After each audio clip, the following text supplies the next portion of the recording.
नमस्कार साथियों, मैं हूं कृष्णानंद सिंह और आप देख रहे हैं YouTube channel education portal Krishna. आज के इस वीडियो के माध्यम से हम लोग इस बात को समझने के लिए उपस्थित हैं कि जब आप प्रधान शिक्षक का फॉर्म ऑनलाइन करेंगे तो उसमें क्या क्या आवश्यक डॉक्यूमेंट्स, क्या क्या आवश्यक कागजात की आवश्यकता है, उसको समझने का प्रयास करेंगे। प्राथमिक विद्यालय में प्रधान शिक्षक के कुल 40,247 पदों पर नियुक्ति होनी है। बिहार लोक सेवा आयोग द्वारा विज्ञापन 1/3/2024 को ही जारी हो चुकी है। ऑनलाइन फॉर्म भरने की तिथि वह भी निर्धारित है, उसमें 11/3/2024 से प्रारंभ होकर के यह प्रारंभ हो चुकी है और 2/4/2024 तक चलेगी। इसमें ज़रूरी डॉक्यूमेंट्स, ज़रूरी कागजात, इसके साथ साथ अनुभव प्रमाण पत्र आप किस प्रकार से बनाएंगे उसका फॉर्मेट, उसका नमूना भी हम लोग इस वीडियो के माध्यम से समझेंगे। कहाँ से जो 8 साल का मिनिमम अनुभव प्रमाण पत्र बनेगा उसको भी हम लोग समझेंगे। चलिए एक एक करके उन सभी बिंदुओं पे हम लोग चर्चा करते हैं। प्रारंभिक विद्यालय प्रधान शिक्षक जिसके लिए आवश्यक डॉक्यूमेंट्स है वह सबसे पहले आपको मैट्रिक का प्रमाण पत्र और अंक प्रमाण पत्र, इसकी आवश्यकता होगी। पहला नंबर में मैट्रिक का प्रमाण पत्र और अंक प्रमाण पत्र। उसके बाद दूसरे नंबर में है शैक्षणिक एवं प्रशैक्षणिक योग्यता प्रमाण पत्र। शैक्षणिक एवं प्रशैक्षणिक योग्यता प्रमाण पत्र और इसके साथ साथ अंक पत्र की भी आवश्यकता होगी। ऑनलाइन फॉर्म के वक्त यह लगेगा, इन सभी कागजात। इसके बाद जब आपका सिलेक्शन हो जाएगा, जब वेरिफिकेशन की प्रक्रिया होगी तो उस समय भी इन सभी कागजातों की जाँच की जाएगी। दूसरा पॉइंट में हम लोग देख चुके हैं कि शैक्षणिक, यानी कि जो भी आप योग्यताएं हैं आपके पास शैक्षणिक, इसके साथ साथ जो प्रशैक्षणिक यानी कि जो ट्रेनिंग की योग्यताएं हैं उसका अंक पत्र और प्रमाण पत्र की जरूरत पड़ेगी ऑनलाइन के समय।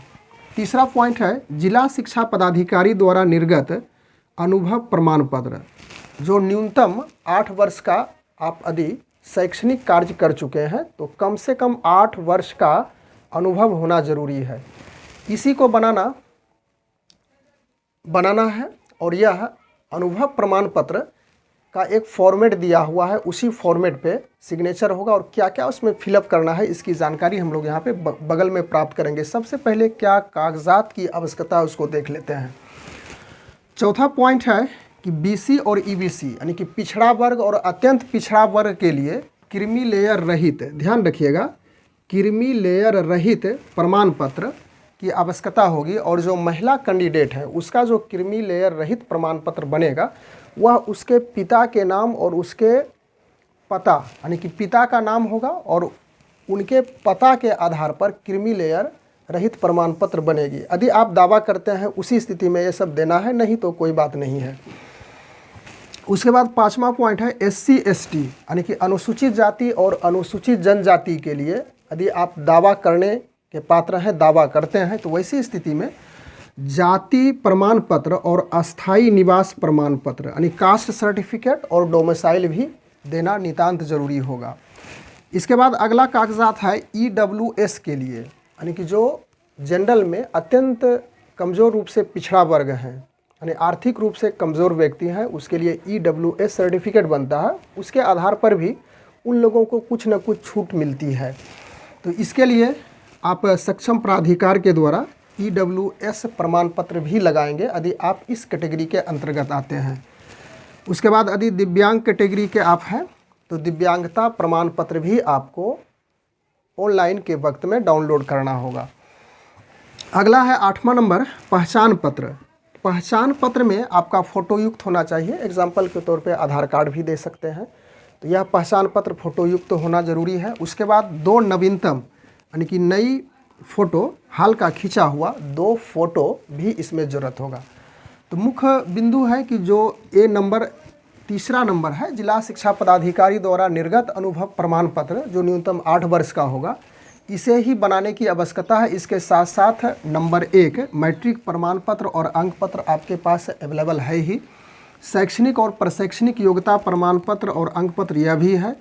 और उसके बाद BC EBC के लिए जो क्रीमी लेयर रहित प्रमाण पत्र होता है और महिला के लिए उनके पिता के नाम, यानी पिता के नाम और पता से निर्गत होगा, यह भी आपके पास अवेलेबल होगा। यदि नहीं है तो इसे बना लीजिएगा। उसके बाद 5वां है कि जो अनुसूचित जाति और अनुसूचित जनजाति है उसके लिए जाति और आवासीय प्रमाण पत्र होगा, यह भी सिंपल है। ईडब्ल्यूएस के लिए जो प्रमाण पत्र है वह भी आपके पास होगा। दिव्यांगता प्रमाण पत्र के दावा रखने के लिए है तो यह भी आपके पास होगा। पहचान पत्र सभी के पास अवेलेबल है, आधार कार्ड। लेकिन यह जो आपका तीसरा पॉइंट है इसे फिलहाल बनाने की आवश्यकता है। तो इसके लिए हम लोग यहाँ पे एक जो अनुभव प्रमाण पत्र है इसका एक नमूना स्पेसिमेन दिया हुआ है। इसको किस प्रकार से फिलअप करेंगे और कहाँ से इस पर सिग्नेचर किस प्रकार से किया जाएगा, ये सारी प्रक्रिया हम लोग समझते हैं। तो कार्यालय जिला शिक्षा पदाधिकारी, तो जिस जिला में आप पोस्टेड हैं, जिस जिला में आप नियुक्त हैं, तो वहाँ पे लिखेंगे कार्यालय जिला शिक्षा पदाधिकारी। सपोज कीजिए कि आप मुंगेर में पोस्टेड हैं तो यहाँ पे मुंगेर लिख देंगे। उसके बाद पत्रांक और दिनांक, पत्रांक और दिनांक यह उस कार्यालय से दिया जाएगा। जिस पत्रांक, जो सब पत्रांक होगा यहाँ पे लिखेंगे, वहाँ के लिपिक के द्वारा लिखा जाएगा। उसके बाद दिनांक, किस दिनांक को निर्गत किया गया यहाँ पे डाला जाएगा। इसके बाद है प्रमाणित किया जाता है कि श्री श्रीमती, यदि आप पुरुष अभ्यर्थी हैं तो यहाँ पे श्री रखेंगे और श्रीमती को यहाँ पे हटा देंगे, काट देंगे। तो चलिए इसको हटा देते हैं। तो फिर आप श्रीमती यानी कि महिला अभ्यर्थी हैं तो श्री को हटा देंगे, श्रीमती को रखेंगे। तो यहाँ पे पुरुष अभ्यर्थी के लिए लिखा जा रहा है तो श्री रखते हैं।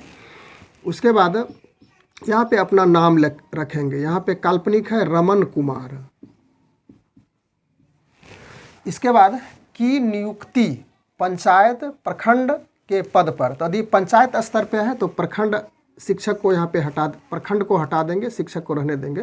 प्रखंड सिर्फ हटेगा। के पद पर बेसिक स्नातक ग्रेड में विषय, यदि बेसिक में है तो स्नातक हटा देंगे।